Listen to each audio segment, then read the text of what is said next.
जो 6 धर्म है, हिंदू, मुसलमान, सिख, ईसाई, जैन, बौद्ध, उससे हम अलग मानकर कहीं सरना, कहीं सारी, कहीं गोंडी, इस तरह का अलग अलग हम धर्म के नाम से हम लोग मांग कर रहे हैं।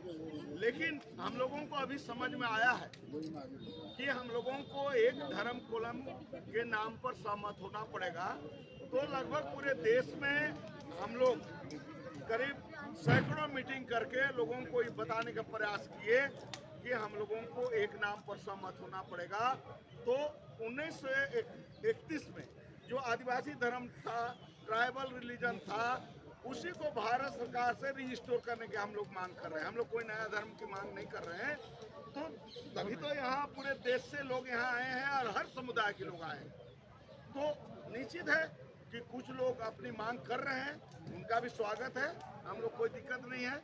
लेकिन कम से कम हम अलग हैं ये तो पहचान बोल रहे हैं। जब सरकार से वार्ता होगी, सहमति बनेगी।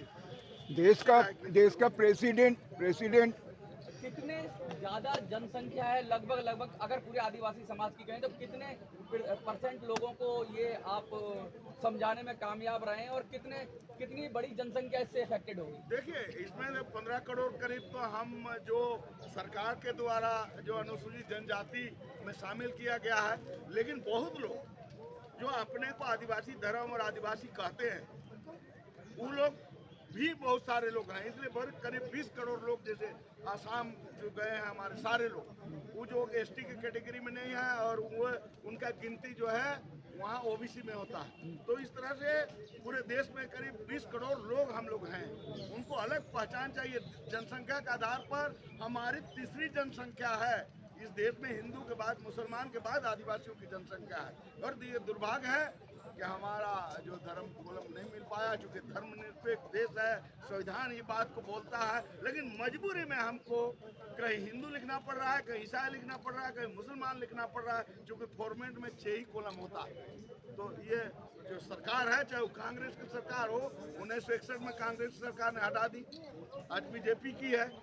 तो सारे सरकार को हम लोग कहेंगे कि भाई वो अभी दे हम लोग को, जो लोग भी हैं। कांग्रेस भी हमारी बात को उठाए, बीजेपी में हमारी मांग को उठाए, हम लोग ही चाहते हैं। देश का प्रेसिडेंट लगातार ये बात तो उठी रही है अलग अलग माध्यमों से। अभी आप ये कह रहे हैं तो किस तरह का लाभ आपको मिल जाएगा? क्या आइडेंटिटी क्राइसिस की बात हो रही है? किस तरह का लाभ मिलेगा? ये नया जो आदिवासी धर्म, वैसे तो पुराना धर्म है, लेकिन अगर ये कानूनन बन जाएगा तो इससे किस तरह का लाभ मिलेगा? भैया देखिए, निश्चित रूप से कोई बच्चा पैदा होता है तो उसका नामकरण होता है ना, लेकिन इस देश में तो कोई हमको नामकरण ही नहीं हो पाया। कोई बोल रहा है हम वनवासी हैं, कोई बोल रहा है जनजाति है, कोई कुछ बोल रहा है, कोई हिंदू है, कोई मुसलमान है, कुछ बोल रहा है। तो हमको हम जो है आदिवासी धर्म के नाम पर हमको पहचान चाहिए। और चूँकि हमारा जनगणना सही होगा तो लोकतंत्र में जो हमारा यहाँ का जो भारत का संविधान में आदिवासी का सही जनगणना होगा, तो उस हिसाब से हमको लोकसभा का सीट, विधानसभा का सीट, भारत सरकार की नौकरी में, राज्य सरकार की नौकरी में, ट्राइबल सबका प्लान में हमको पूरा लाभ मिलेगा। अभी नहीं मिल पा रहा। क्या कोई परिषद भी बनाएंगे? क्योंकि अलग अलग धर्मों से जुड़े हुए लोग हैं, आदिवासी धर्मों की बात कर रहा हूँ मैं। क्या उन सब का कोई ऐसा ग्रुप बनाएंगे? क्योंकि सब में सहमति होगी तभी ये आदिवासी धर्म की बात होगी। कुछ लोग, इसीलिए तो हम लोग राष्ट्रीय आदिवासी समिति बनाए। जितने भी ग्रुप हैं, हाँ, जितने भी समुदाय हैं, जितने भी संगठन हैं, उसको हम लोग का मूलतः एक करने का लक्ष्य है। और इस चीज को हम लोग भी समझ रहे हैं कि जब तक हम लोग एक नहीं होंगे तब तक हमारी मांगे मानी नहीं जाएगी। तो ये जनसंख्या जनगणना तो आई गई है, अब तो 2025 में ही है।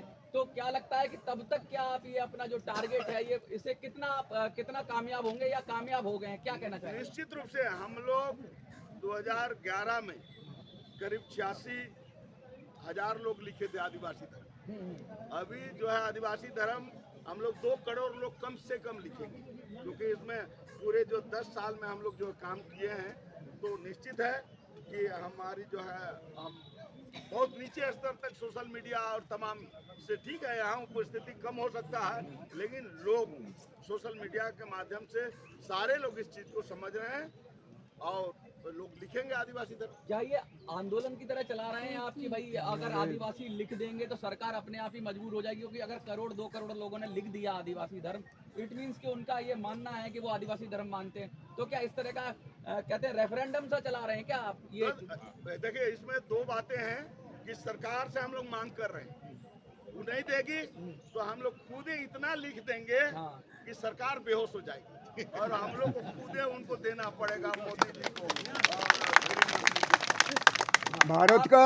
एक मिनट हो गया ना, भारत अच्छा, का आप क्या कहना चाहेंगे, क्योंकि अलग अलग मुझे लगता है कि अलग अलग समाज से, बोली से, भाषा से लोग जुड़े हुए हैं। सबसे पहले आपका परिचय और क्या कहना चाहेंगे? मैं भुवन सिंह बोल रहा हूँ और गोंड समाज का मैं कार्यवाहक अध्यक्ष हूँ, राष्ट्रीय कार्यवाहक अध्यक्ष गोंड महासभा का।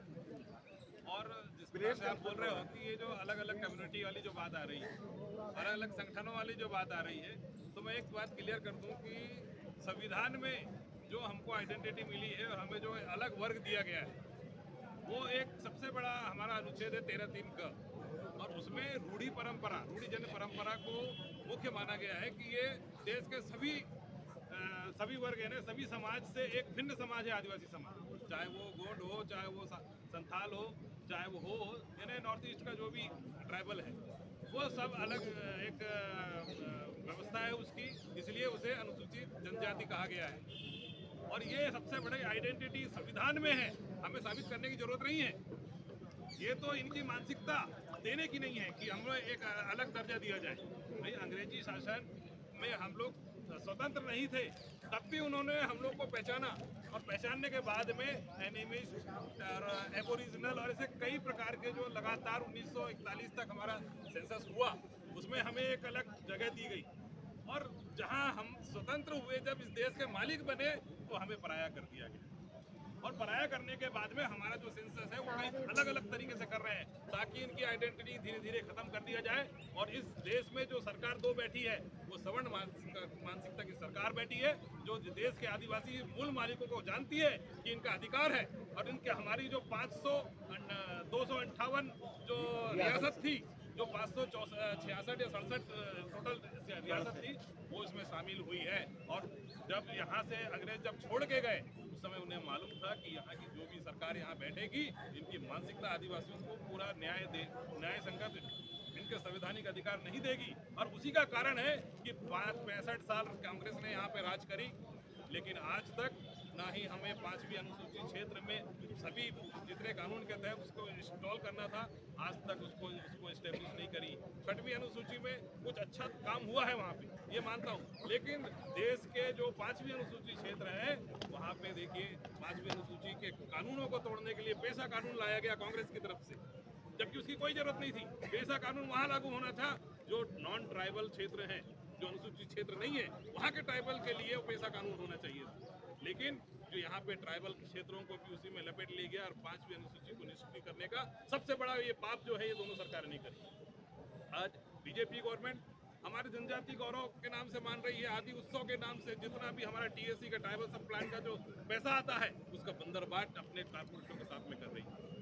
इस बात को आपको समझना है। और जब तक हमको ये ट्राइबल का जो सेंसस में अलग से जनगणना नहीं होगा, तब तक हमें किसी प्रकार का ना तो हमको प्रेजेंटेशन ऑफ, सुन लीजिए, हमें जो प्रेजेंटेशन का जो आरक्षण दिया गया है, हमारे सब पूरे जो आदिवासियों के लिए सब ट्राइबल सब प्लान का पैसा उसके स्वास्थ्य के लिए, शिक्षा के लिए, रोजगार के लिए, सारी व्यवस्थाओं के लिए आता है, उसमें भारी कटौती होती है। और वो सब प्लान का पैसा कहाँ पे डाइवर्ट कर दिया जाता है। आज तो स्टेट गवर्नमेंट भी वो पेमेंट बांटने के लिए, कई डिपार्टमेंट को पेमेंट बांटने के लिए उस मद का पैसा का यूज करती है। हमारे मध्य प्रदेश सरकार में यहाँ तक भी किया है कि गौशालाओं को चलाने के लिए ट्राइबल का पैसा दिया गया। अब सोच लीजिए कि ये गवर्नमेंट कैसे अंधी, बहरी और गूंगी हो चुकी है हमारे लिए। ये आप समझ लीजिए कि यहाँ प्रशासन को गांधी जी के 3 बंदर थमा दिए गए हैं, आप देखो, बोलो मत और सुनो भी मत। बस ये राजनीति आज चल रही है। ये हमारे देश के जितने भी मैं ट्राइबल रिलीजन के लोग हैं, उनसे कहना चाहूँगा कि आज एक हो जाने का मौका है, और एक होकर जब तक हम ये सारे संगठनों को खत्म कर देना चाहिए, क्योंकि ट्राइबल कस्टमरी लॉ से शासित होता है, और उसमें कहीं ना कहीं ये सामाजिक संगठनों की कोई जरूरत नहीं है, और न ही राजनीतिक पार्टी की कोई जरूरत है, क्योंकि हमारे यहाँ सिलेक्शन को महत्व दिया जाता है, इलेक्शन को नहीं दिया जाता। सबसे बड़ी बात तो ये है। और इस देश में जो राजनीति हमारी निष्क्रिय रही है उसका कारण सबसे बड़ा है कि हम सिलेक्शन पद्धति में नहीं है, हम इलेक्शन में है, इसलिए हमें तोड़ दिया जा रहा है। और हमारे जो 47 सांसद है वो गूंगे बहरे और ये है।